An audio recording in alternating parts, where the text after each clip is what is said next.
What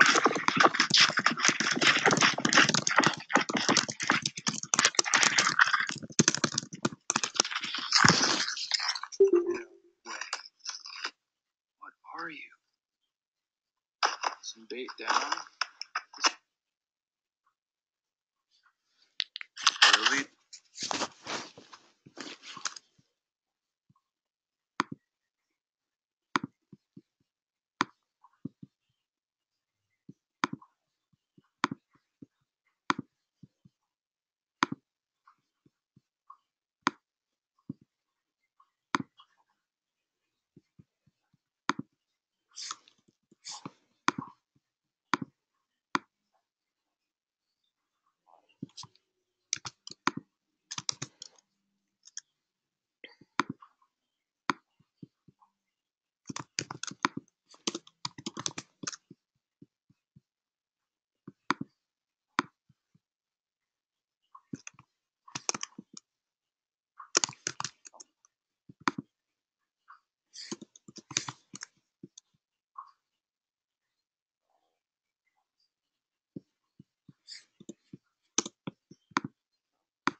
All right, we'll go ahead and get started here.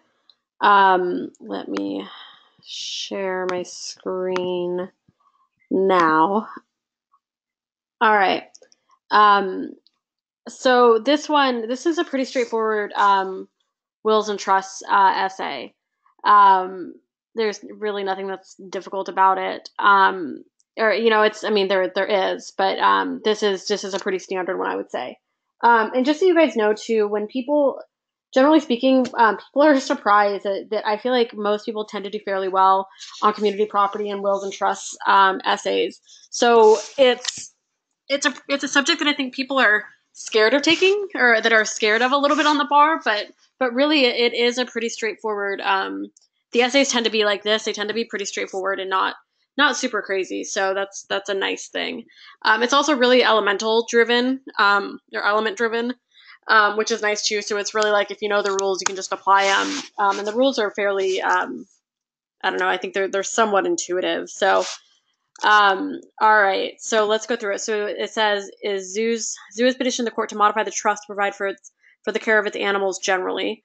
Um, and then is zoo's position likely to be granted? Discuss, and what rights, if any, do Greg, Susie, and zoo have in Tessa's estate? So both of those tell me. So there's a trust because it says it right above there, and then it talks about Tessa's estate. So this tells me that I'm in wills and trusts.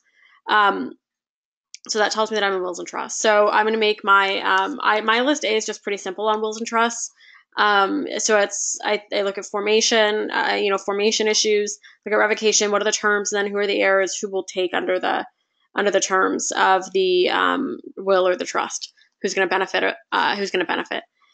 So that being said, so I make my list A, and then I'm going to go through the fact pattern and try to identify what issues are actually triggered here. This one you guys have probably just reviewed this, in the last week or so, or a couple weeks, through your bar prep company. So I listed out my rules here. So I'm going to do this one like this, and then the next one for community property, I'll do a slightly differently. But so I did list those here. That way, in case you guys are missing them or weren't sure of something, that way you have it, because I'll post this. All right, so let's go through the facts. So in 2011, Tess, age 85, so she's, that's older, executed a valid will. So they're telling me it's valid. I don't need to go through and do a whole formation analysis. I'm going to say that it's a valid will, and that's it. Leaving all her property in trust for her grandchildren. So she's leaving it in trust. And her grandchildren are Greg and Susie.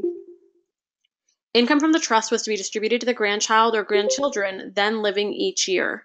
So it tells you what the terms of it are, the terms of the trust. At the death of the last grandchild, any remaining assets were to go to the zoo for the care of its elephants.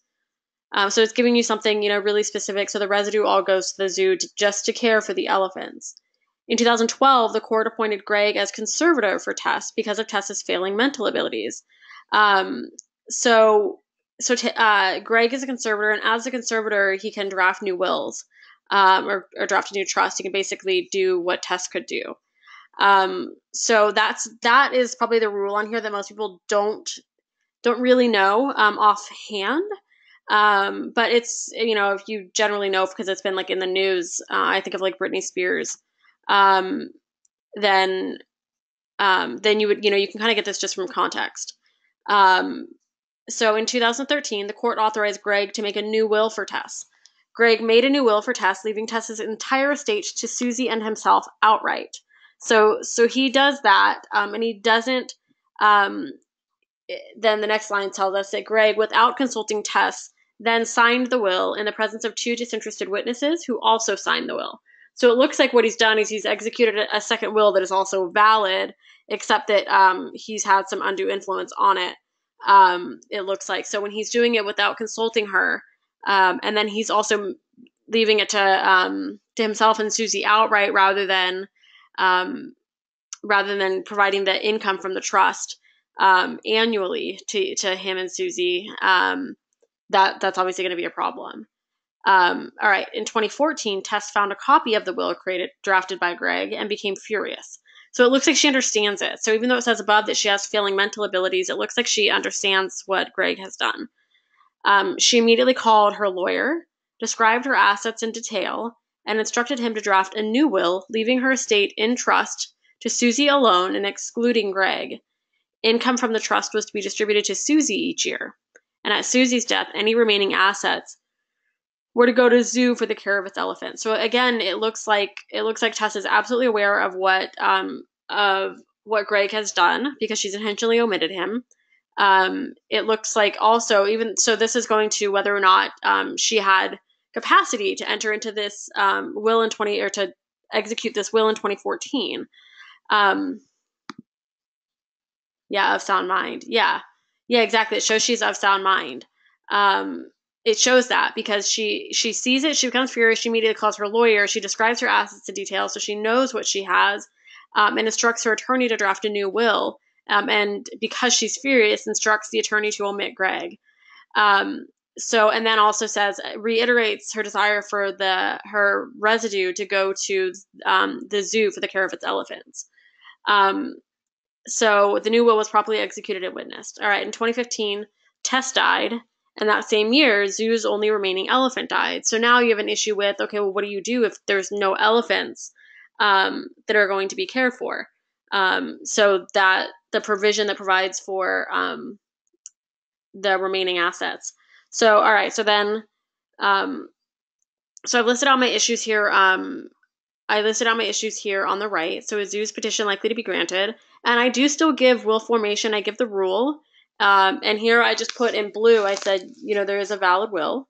And then I gave the rule for the conservator just to, because that's what happens. And, the court can do that. So I just give the rule for a conservator. Most of you probably don't have that rule or know it. And I don't even think you really needed to know it to answer this essay. Because I think you would still use the fact that the court appointed Greg as a conservator when you were talking about revocation. But I put that in there. So, the court appointed Greg as a conservator. So as such, he may make and sign a will for the conservatee, so long as he'd been authorized by a court. And then in 2013, the court authorized Greg to make a new will for Tess. So a court authorized, so I'm going to type that in here too. Court authorized G to make a new will for T. And then he does it. So the issue here is, did Greg effectively revoke the 2011 will? So will formation up here, this is the 2011 will. Oftentimes when you have numerous wills and you're talking about formation, and then there's, another will, like here, there are 3 that have been executed. I will type, will formation 2011 will. All right. So, sorry, back to where we're at. So court appointed Greg to make a new will for Tess. Then you have revocation after that.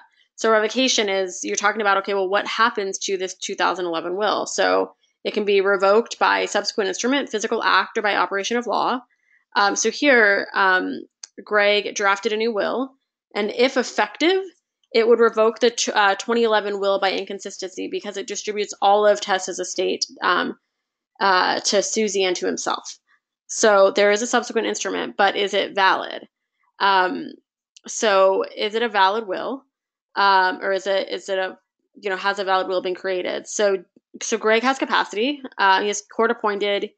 He has testamentary intent because he wrote the new will. And then he also signed it and had it signed by 2 disinterested witnesses. But there's a presumption of undue influence.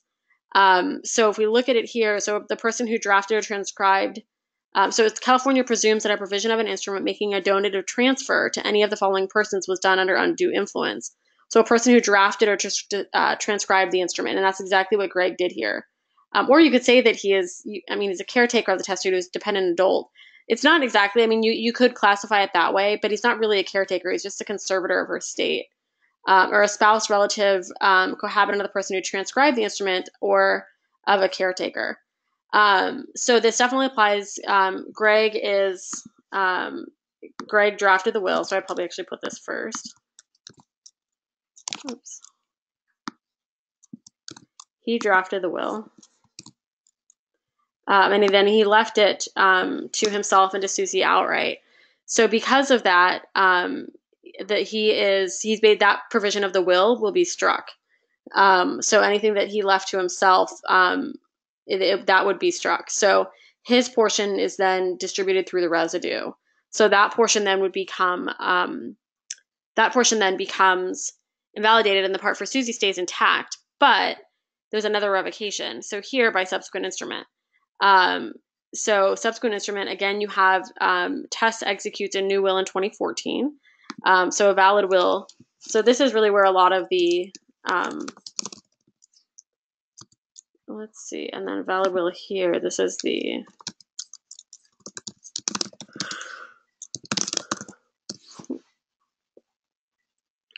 valid will. So now we have the 2014 will. So you'd go through formation. And here I'm going to go through it. So first I want to talk about the capacity. So she's aware of her assets because she described them to her lawyer. She understood what Greg had done, and she chose to exclude Greg. Also, she reinstated the provision regarding the zoo to care for its elephants. So it looks like she really knew exactly what was going on because she instructed her attorney to draft a new will after she found a copy of it, drafted by Greg. So, although she's suffering from diminishing mental capacities, when she drafted this 2014 will, she was of clear mind to effectuate a new will, and there's plenty of facts here to show that.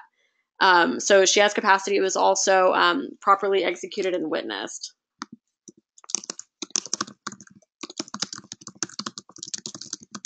You guys all following along okay?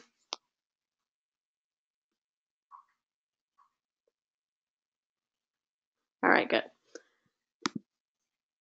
Okie doke, good. All right, so that's the 2014 will. So it looks like, so that then, that's the effective will, or that's the controlling will. So that's the one that controls. So then we have the valid trust. So you have a private express trust. So you have to have property, a trustee, a beneficiary, and manifestation of trust intent, and a legal purpose. So T left her estate in trust. So this is really, it's a testamentary trust. So there was property because she left her estate in it. There's beneficiaries because she left Susie and the zoo are the beneficiaries of the trust. There's manifestation of trust intent because she drafted this new document and put her entire estate in the trust. It has a legal purpose because it's to care for S during life and then also to donate the rest to the zoo. So nothing about that is illegal. The only thing that's missing here is that there's not a trustee, but generally speaking, that's not going to make something fail. The court will probably just appoint one so that there is a trustee.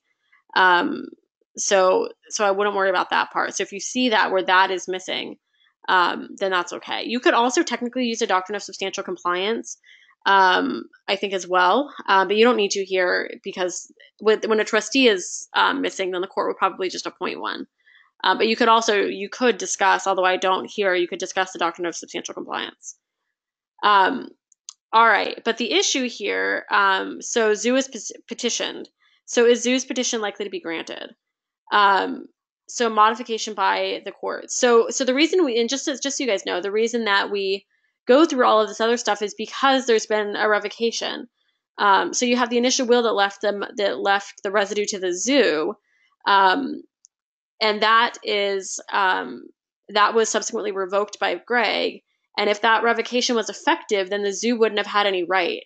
But but because Tess executed another will that does care for the zoo, you want to go through and establish that that is the controlling will. So that's why I don't jump straight to the zoo issue, to the zoo issue about Cypre, because you still need to establish the zoo will take anything under the trust that's been established in 2014. All right, so then you have Cypre, or I call it modification by court. I actually think it might be better if I actually put Cypre in the heading so they know that I'm doing that. So a court can modify a trust through Cypre when the settlor does not foresee circumstances and a deviation from the original trust is needed to preserve the trust. So here there was an issue because the last remaining elephant died. So I want to explain why that was probably unexpected. So it's probably unexpected.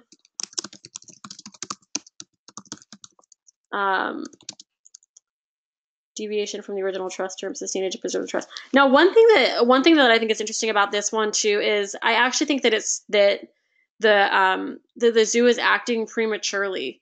So the zoo might seek some modification of it right now, but they don't take anything until Susie dies.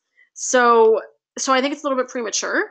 You want to see what happens because they could get another elephant in between 2015 and whenever Susie dies. So that's something to keep in mind.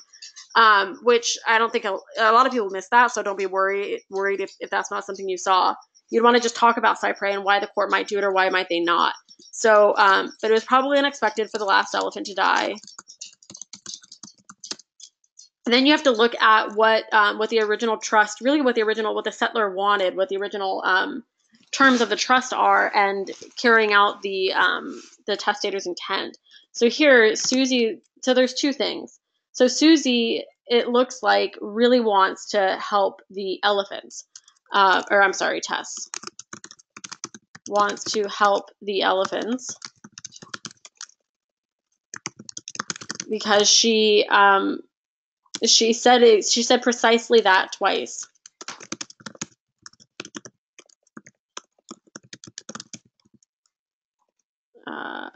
Care of its elephants.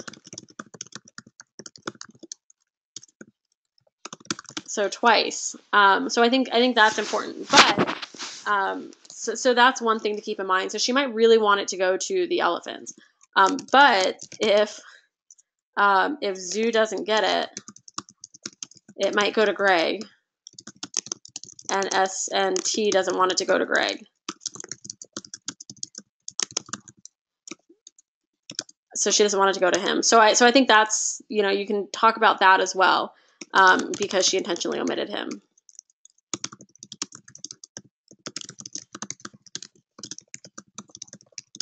Okay. So I think the court will probably say something like, to go for, it should, upon, once a zoo actually has a vested interest in it, or not, they do have a vested interest, but once they do have, once they're eligible to take, then the court should look at it. And if there still are no living elephants, then they'll probably just go to the zoo for the care of its animals. And you could say somebody that cares for the elephants probably also cares for all the animals at the zoo or thinks that the zoo is doing good things. So you could say something along those lines. But I think that it's probably a little bit premature and they should wait a little bit. So likely will modify to go to zoo for the care of its animals if zoo doesn't have Susie's death. So what rights if any do Greg, Susie, and Zoo have in Tess's estate? So mistake regarding a living child. So she definitely did not make a mistake. T intentionally omitted G. T intentionally omitted G. So G doesn't get anything. The residue, if the court denies Zoo's petition, yeah, you do talk about omitted child. Yeah, even if not a direct descendant.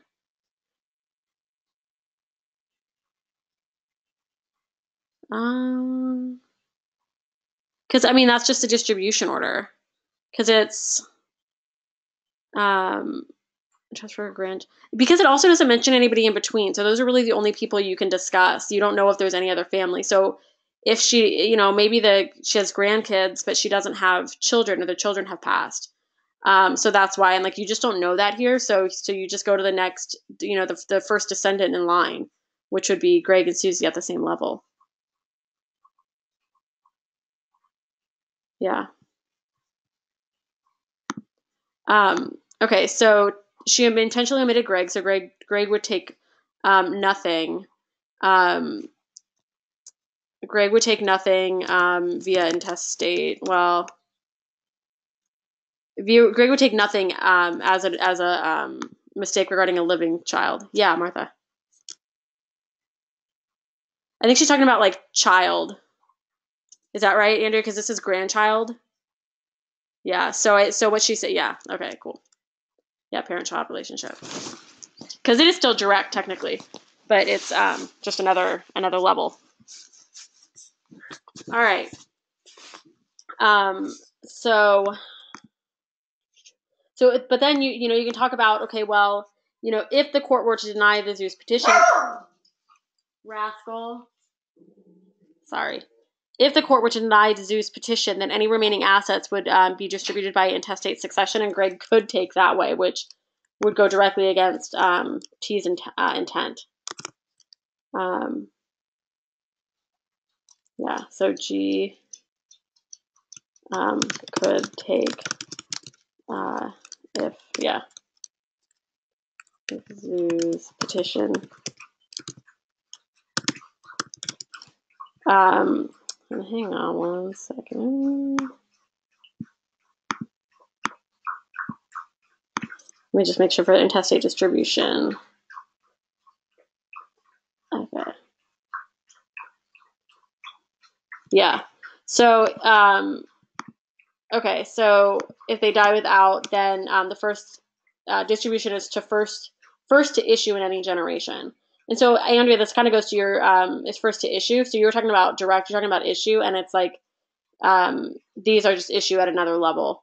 So if Zeus' petition was denied, then you just go per the terms of the trust. So Greg and Susie would share it, would each have a share. So Greg would have a 1/2 of residue share. If intestate, and then Susie and the zoo. So this again depends on whether the court grants or denies the petition. So here, S would take via income for life, residue to zoo, or S income for life. Then I think it's S's heirs.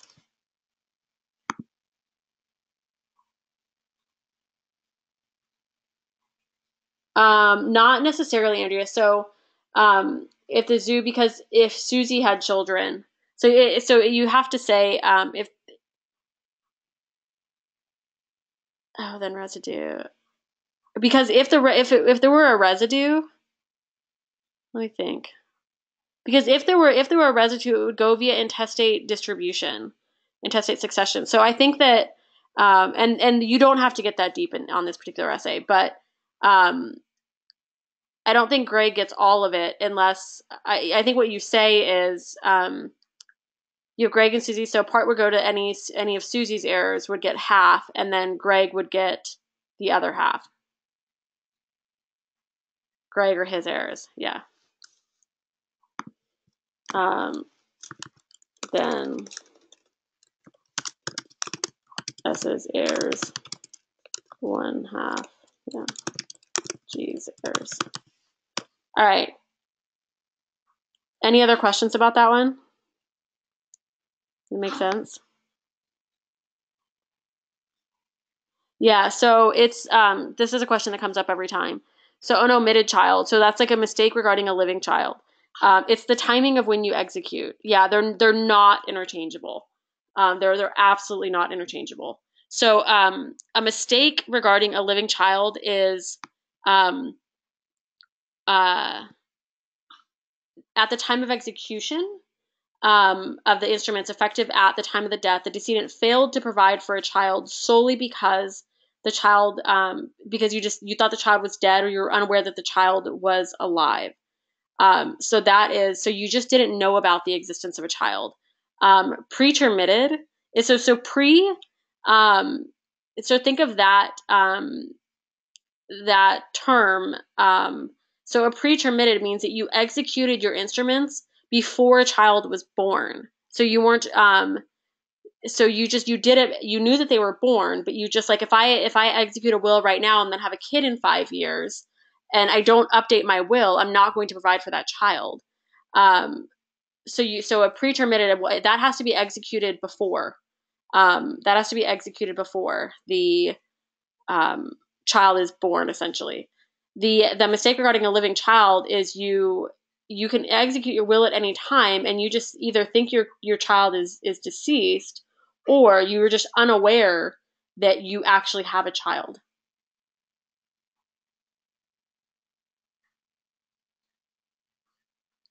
Uh, I think not necessarily. I mean, pending birth. I feel like then you think that there a child is coming.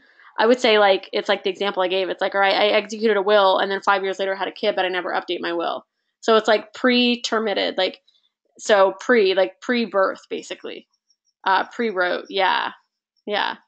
Like you pre-wrote your will before you had kids. And then the other one is just you executed it at any time, but you didn't provide for a child only because you didn't know of their existence. That's the distinction. Does that make sense, Martha?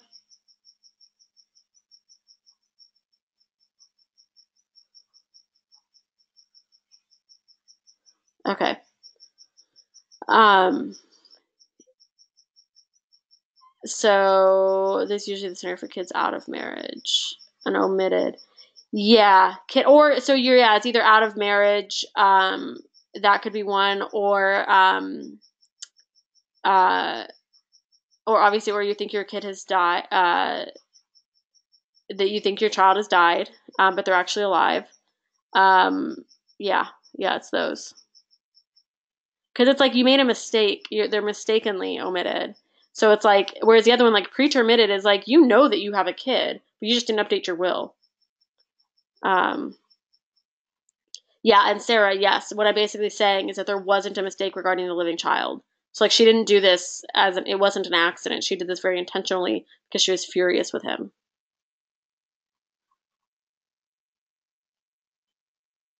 No, it's not. It's not a pure Cypre analysis. That's what I was saying, Andrea.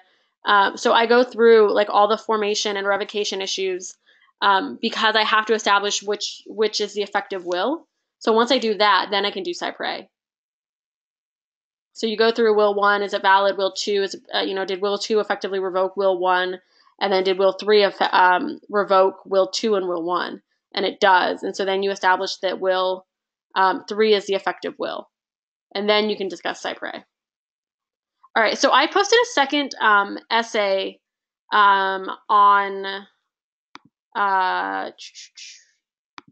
on Twin. But give me 1 second because I actually think I want to do a different one.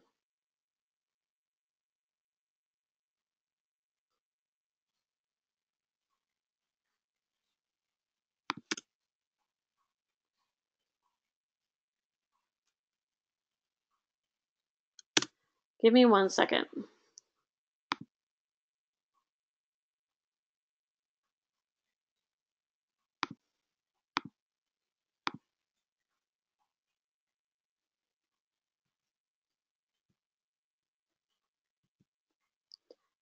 The one that I put, I think it's just too much. Oh wait, is it really? Let me see.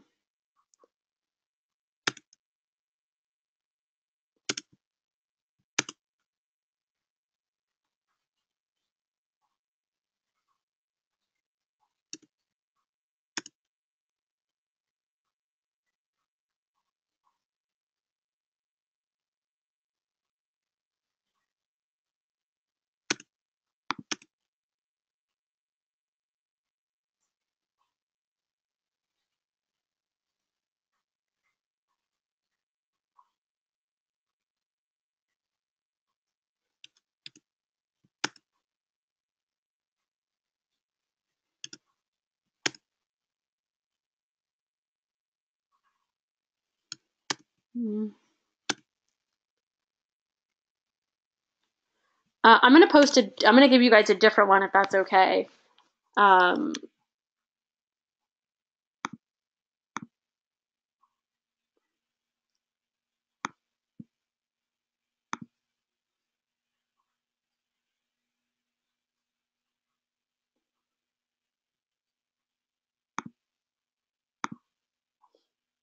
can you guys read that? Okay. I can also post it to Twin if that's easier. Okay.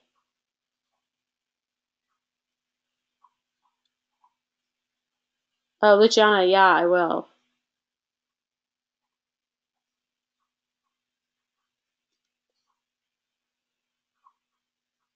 Oh, yeah, you guys can look it up. This is July 2015. This is July 2015.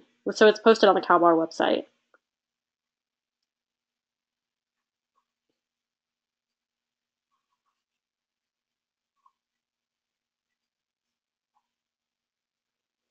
All right, so it's 7 o'clock, so I'll see you back at 7:30. Take time to do this. This one has got a lot going on, so take a little bit, and then I'll see you back at 7:30.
All right.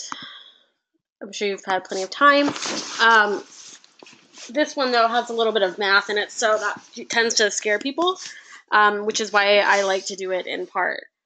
So first here you have, what are, you read the call to question, what are Wendy's and Harry's respective rights regarding the necklace, the car accident settlement proceeds, and the stock option profits? And should Henry be required to reimburse the community for his child support payments? And if so, in what amount? So community property, you obviously always start with the general presumption.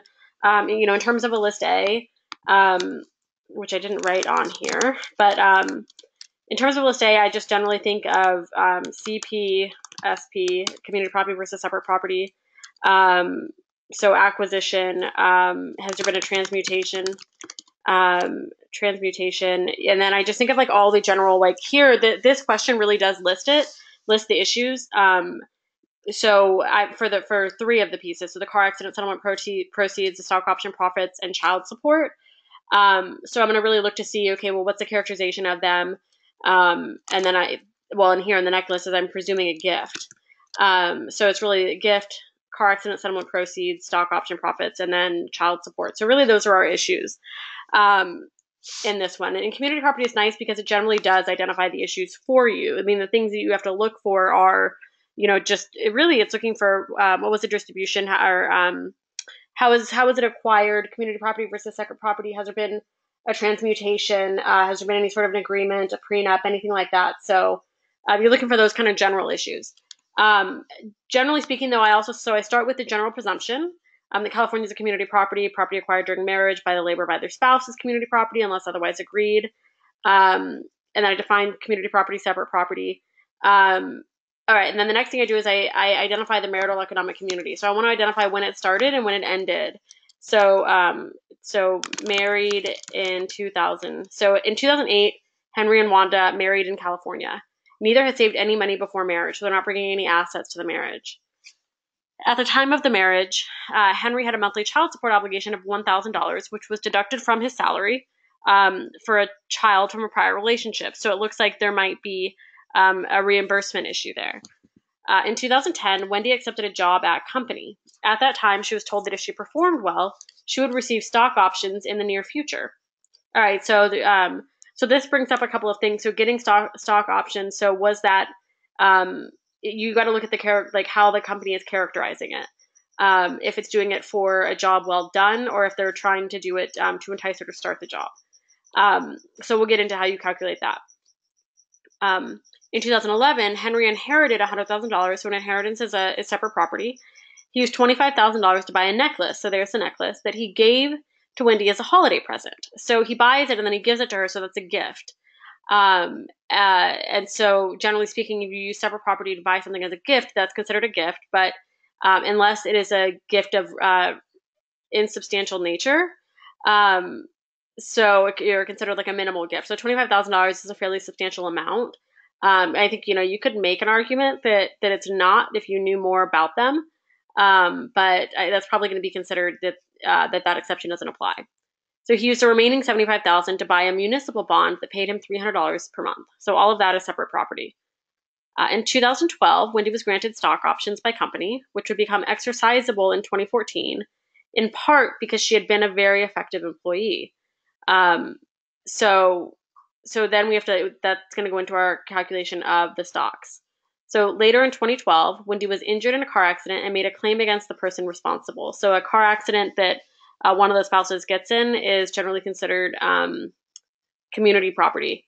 And the action is acquired at the time of marriage. But there can be sometimes when you have to be careful when you look at suits and what they're for. So if it's something for work, if it's designed to pay somebody for work that or income that they should have received, that can be one thing. Whereas if it's designed to cover medical expenses, if at divorce, they might the court might do something different with it.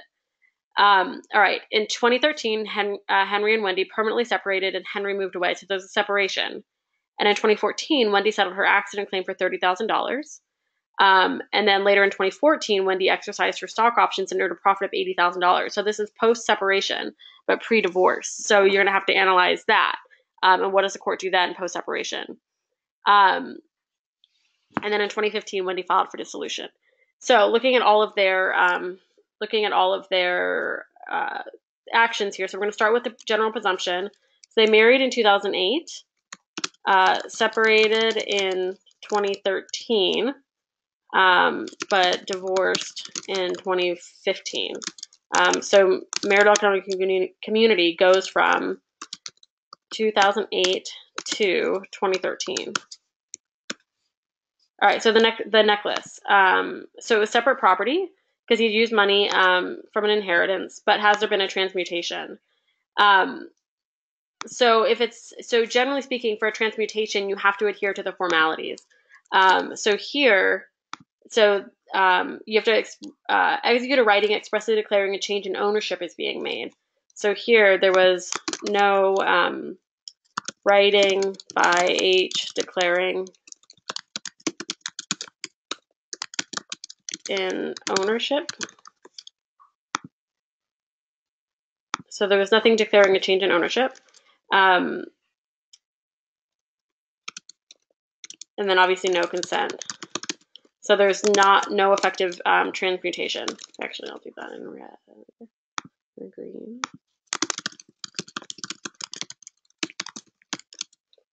So no effective transmutation there.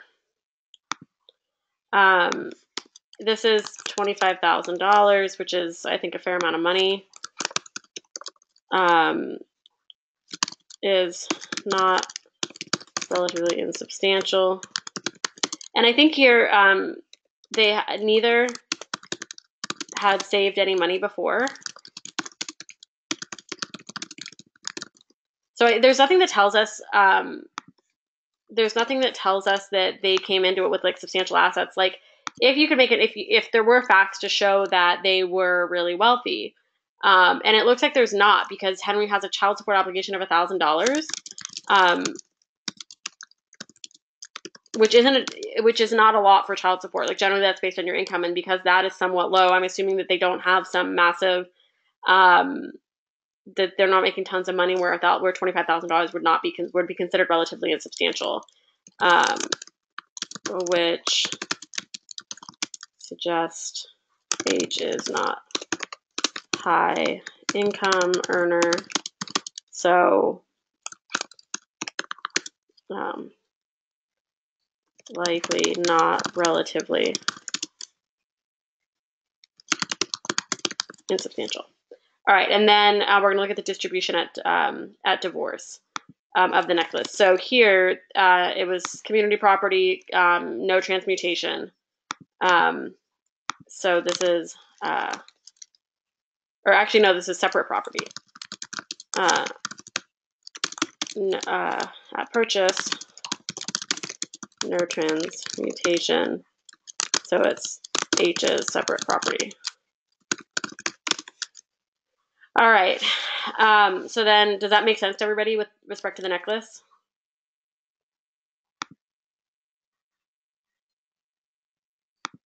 Okay, good. Okay, good. All right. So that's the necklace, and then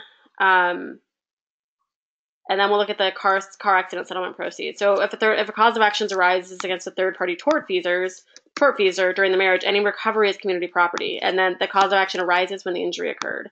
So here, car accident occurred in 2012, which is during marital economic community. During the marital economic community, although settlement is for post-separation, the cause of action accrues at time of injury. So this is going to be so community property, and H and W are each entitled to half of the $30,000 from the accident claim. So they're each entitled to $15,000. All right, so the first two aren't bad. They do like to test third-party torts. It is different though. So one thing I want to mention is that it is very different. The distinction between when a spouse is involved in an accident where they get a claim against another person, so a third party. So that's one issue. Another issue that you might see though is the one of the spouses, husband or wife, being liable to somebody else. And if that happens, then that is a separate property, generally speaking. But part of it can be satisfied from community property assets. But there's generally there's tracing and there's a right to reimbursement. So keep that in mind. So if the cause of action accrues and one of the spouses gains from, or not gains, but receives money from an accident, then from a tort, then that is community property. But if a spouse is liable due to like a tort, then that's a separate property debt. Okay. And those two things have been tested. They've each been tested. So that's why I wanted to make sure that you guys knew that.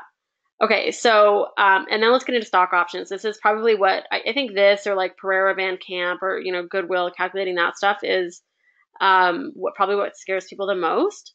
But they're not bad. There are two different formulas. So, and I laid them out here so that you could see it. So stock options, if they replace earnings after divorce or separation, then that's separate property, obviously, because it's earnings post settlement or divorce.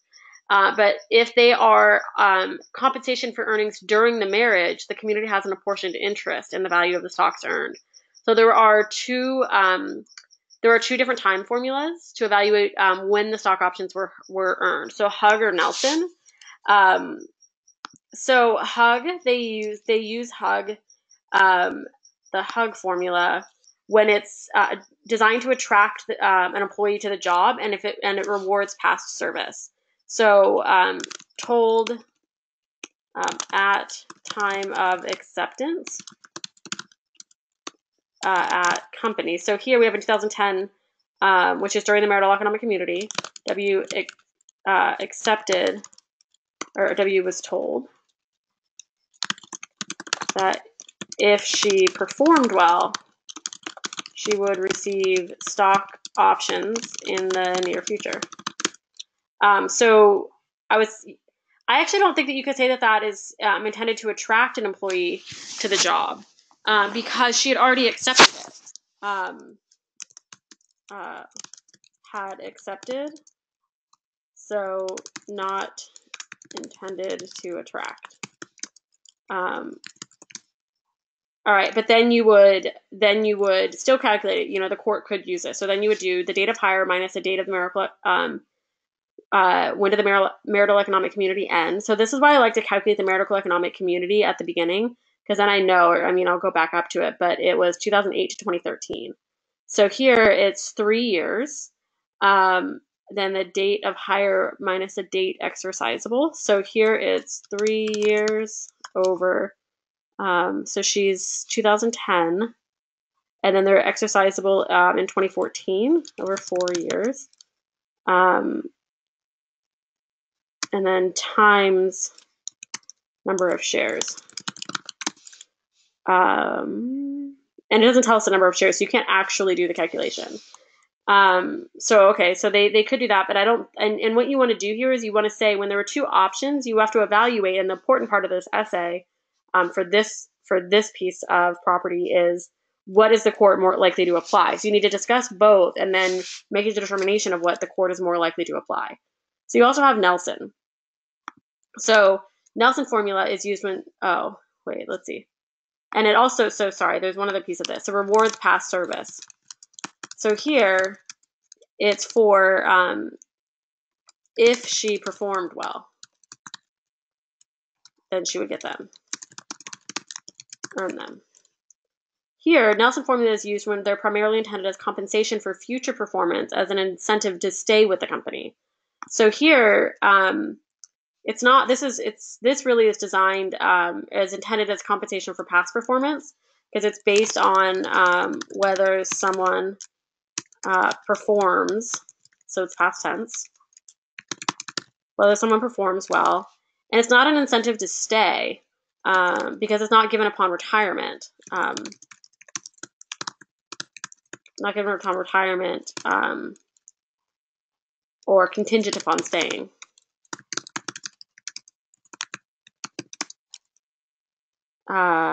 So then you could do the calculation, which is, the date of grant minus the date of the marital economic community ended over the date of grant minus the date exercisable times the number of shares. So here, exercise true option. So you could, you would write out the calculation. So this is 2013 minus the date of grant. So that's 1 year over date of grant minus date exercisable. So 2012 is when they were granted. Stock option 2014 over 2 years. And then times the number of shares. So that would be your calculation. So it's, I don't know, I see math and I freak out, especially when I'm like, oh, like, am I going to be right about all these dates? And it's pretty easy. And you don't even actually have to do the math here. But then what I would do is I would actually have a discussion here. I would probably have a heading, Hug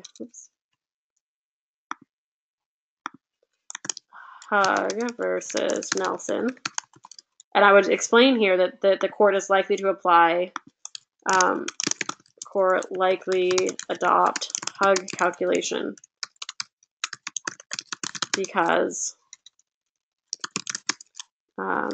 if she performed well. And it says also in part because she had been a very effective employee.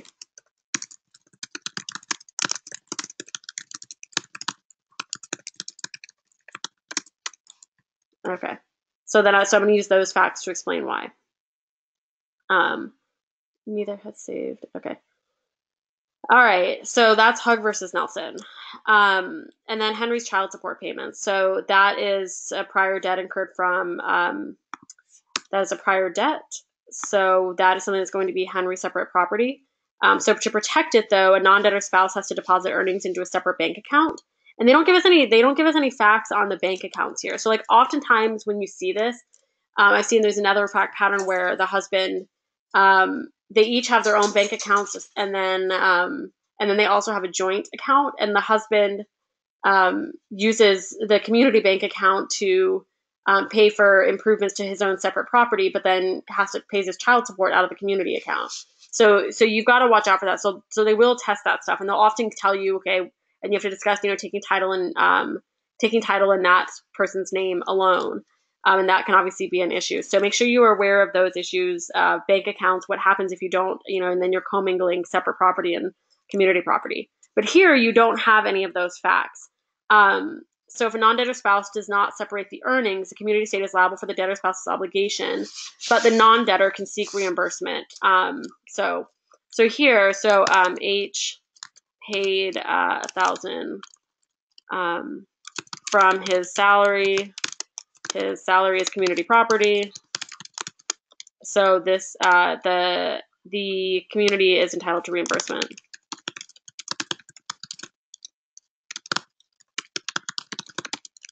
So that one's pretty easy. So really the difficulty here, I mean, this one is really just a bit more of a time crunch because there is a bit to go through just because you have the 4 pieces of property, but it's not so bad.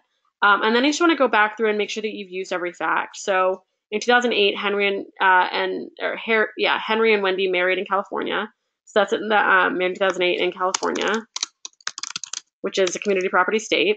So I have the fact neither had saved any money before marriage. So I used that fact here when I talked about the gift of a personal nature. At the time, Henry had a monthly child support obligation. I used that fact. Deducted from his salary, I used that fact. For a child from a prior relationship, I use that fact down here. But I'd want to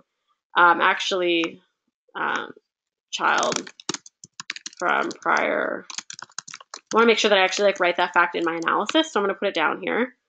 In 2010, Wendy accepted a job at a company. I do use that fact in my calculations. She was told that if she performed well, she would receive stock options in the near future. I use that fact. Henry inherited $100,000. He used that money to, okay. inherited $100,000. I do use that when I talk about the necklace. He used $25,000 to buy the necklace that he gave to Wendy as a holiday present. I do use that fact, obviously. I haven't used, he used the remaining $75,000 to buy a municipal bond that paid him $300 a month. So you might say something about that in the child support payments, that any amount paid from municipal bond it was from separate property. Yeah. So that's separate property. So anything, and that the only place that I can really see using that is in the child support payments. In 2012, Wendy's granted stock options. I obviously used that. I used it in part because she had been a very effective employee. We used that. And then she was injured in a car accident and made a claim against the person. We used that. Separation, settled her accident claim, and then exercised her options and earned a profit of $80,000. I use all that in the stock options. So I did use every fact, but it's good when you go through, and I usually will highlight this, but it is good to walk through it and note, okay, well, what facts have I not used? And that's when I realized, that I haven't used. He's used the remaining $75,000 to buy a municipal bond that paid him $300 per month. So that probably means that $700, he probably owes $700 a month back to the reimbursement. Yeah, $700 comes from community property. Yes, Martha, but there is a right to reimbursement still. Yeah. And that's it. And so that one's not bad. And so I want you guys to see. So I went through, did all of that.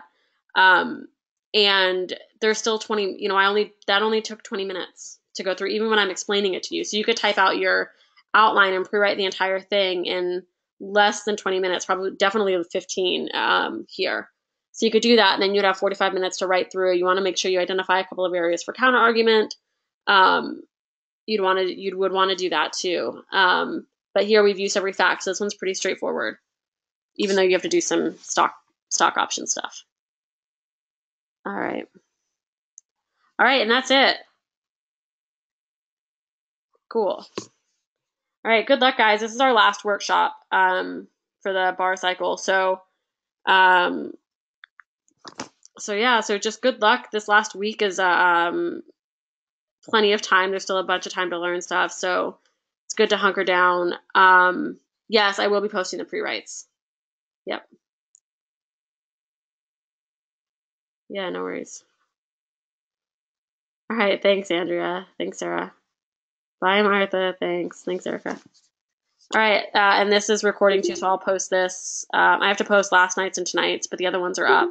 And I think all of the other stuff has been posted as well. All right, have a good night, guys. Best of luck.